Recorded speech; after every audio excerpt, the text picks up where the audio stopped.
দিয়ে দেবো লবণ, দেবো হলুদ, চিংড়ি মাছগুলো ভালো করে ভেজে নেব।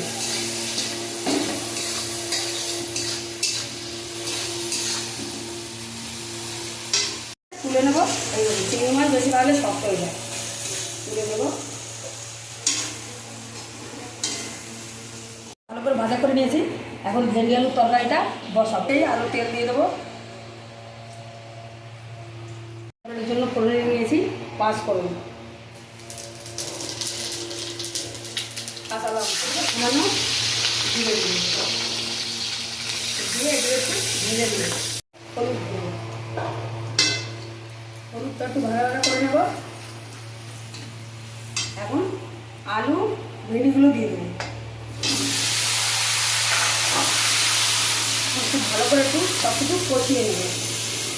লবণটা একটু পরে দেবো।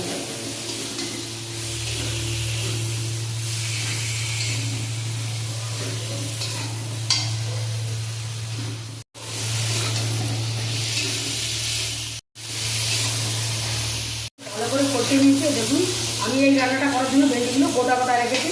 আপনারা চাইলে কেটে দিতে পারেন। এটা গোটা গোটা ভেন্ডি রান্না করলে কী হবে, ভেন্ডি এমনি লোদ তো তরকারিটা কম হবে। তাই জন্য গোটা গোটা রেখে দিই।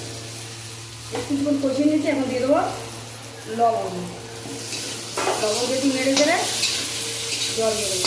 চিংড়ি মাছ দিয়ে ভেন্ডি আলুর তরকারি সিম্পল একটা রান্না। জল দিয়ে দেবো।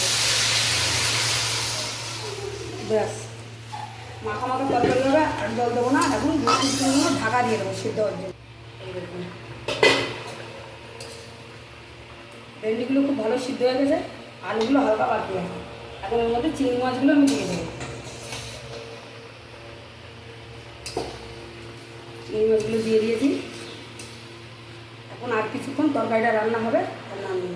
দেখুন, চিংড়ি মাছ দিয়ে ভেন্ডি তরকারিটা রান্না করা হয়ে গেছে। এরকম মাখো আমি নামিয়ে নেব। আর এদিকে দেখুন, কচু শাকও সিদ্ধ বসাই দিয়েছি। কচু শাকটাও রান্না হবে নারকেল দিয়ে, চিংড়ি দিয়ে।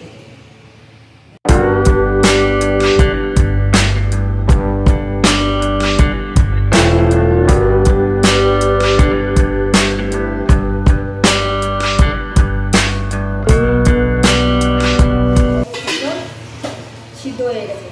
এখন নামিয়ে জল ঝরাতে দেবো। সামান্য তেল দিয়ে দেবো। চিনিও দেবো, নারকেলও দেবো।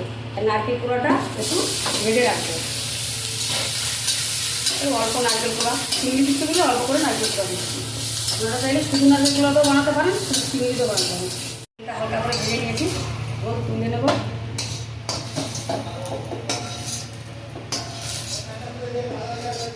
বসাবো দেবো তেল। সবটা একবারেই বসিয়ে দেবো। দেবো তেজপাতা, গোটা গরম মশলা, আর দেবো 5 ফোড়ন। ফোড়নটা ভালো করে ভাজা হবে। দেবো পেঁয়াজ, দেবো রসুন কুচি, ভাজা ভাজা করে নিয়েছি। এখন দেবো কাঁচা লঙ্কা কুচি, পেঁয়াজ কুচি ভাজা করে নেব। ভাজা করে নিয়েছি। এখন দেবো লবণ, হলুদ গুঁড়ো। কচু সেদ্ধ করার সময় লবণ আমি দিয়েছিলাম, ওই জন্য সামান্য লবণ দিলাম। এগুলো ঢেলে দেবো। এখন আর কিছু দেওয়ার নাই।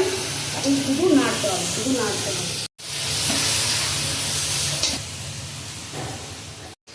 কচু শাকটা পুরো 1 কড়াই কচু শাক রান্না করে করে কত কমে এসছে।